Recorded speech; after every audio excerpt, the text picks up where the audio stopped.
In western India, almost an entire fishing village is asking for permission from the courts to die. 600 people in a Muslim village. Their reason?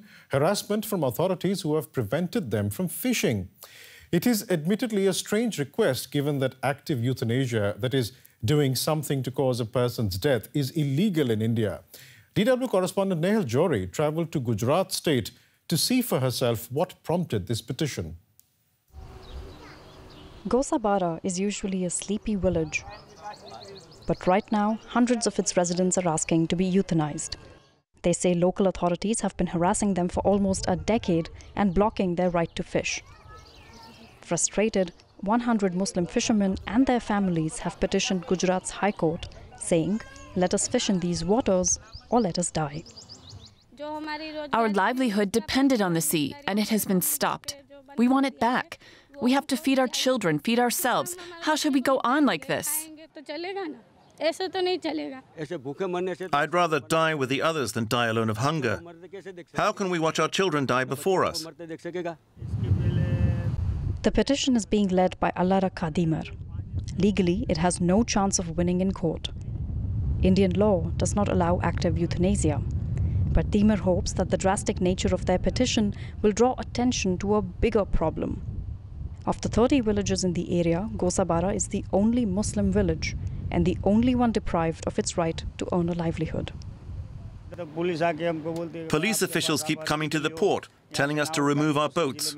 I asked them, why are they doing this? They said they've got orders from the top that they're forced to follow.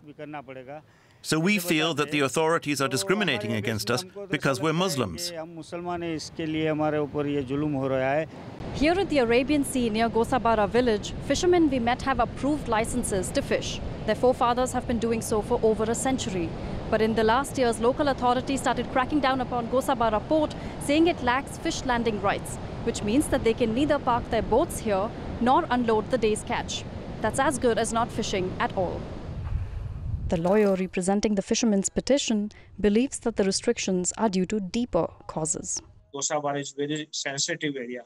This is maybe the reason that a boating permission is not permitted by the government. The sensitivity he is referring to has to do with the port's role in one of India's deadliest terror attacks.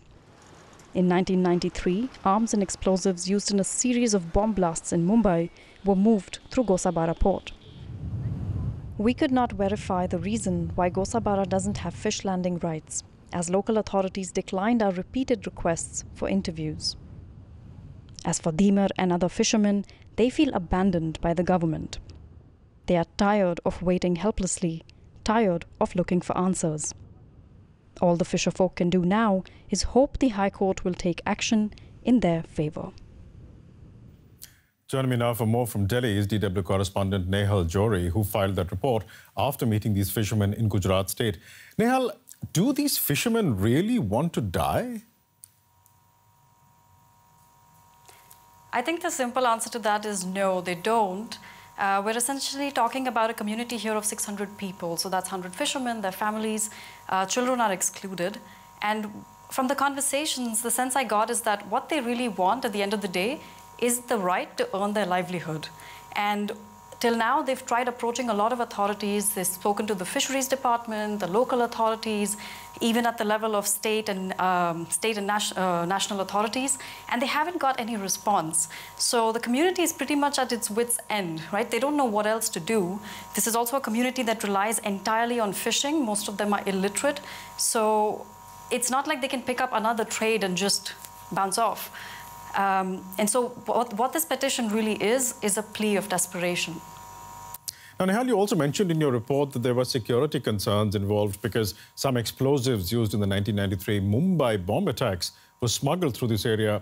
Then why are the fisherfolk only being prevented from docking their boats since 2016? That's pretty much what the fishermen want to know as well. So after 1993's blasts in Mumbai, there was no immediate effect on the community in the sense that they were not stopped from docking right away. And now it took over more than 2 decades that they continued to fish there. And in 2016, police officials started harassing them at the port. So they would ask them to remove the boats, to not fish there. The people shared several accounts of, the police fining them for keeping the boats there or threatening them with arrests. One woman I spoke to talked about her husband being beaten pretty badly by police officials because he couldn't move his boat anywhere.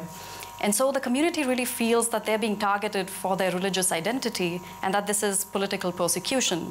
Now, what we have to remember is that Gujarat is a state that is ruled by the Hindu Nationalist Party, the BJP. And the BJP has often been criticized for practicing a sort of politics that uses communal tension as a tool. So applying that to this context, we have a region where we have 30 villages predominantly occupied by Hindus. Right. They can all fish, they have access to basic rights provided by the government. The only exception to that is this one village called Gosabara, where the population is entirely Muslim. And if these villagers aren't being allowed to fish, how have they been sustaining themselves these years? So they've found little ways to do so. One of them is that they catch fish in the shallow waters near the coastline. It's not a lot of fish, but they're able to eat another meal out of that. And when we were there, we saw the catch and children were learning how to preserve and handle these fish. Another is that a lot of the men have started migrating to nearby areas. For instance, there's a dam that lets them work as daily contractors. And so they're able to bring in some amount of money, but of course they have to live away from their families while this happens. And lastly, the entire community has accrued a lot of debt. So they've been able to borrow money from whomever will offer it, whether that's €1, whether that's 50, because it lets them put another meal in front of their children. And so the impression I got is that a lot of the adults are going hungry because they're trying to keep the children fed. DW correspondent Nehal Johri in Delhi. Thank you very much.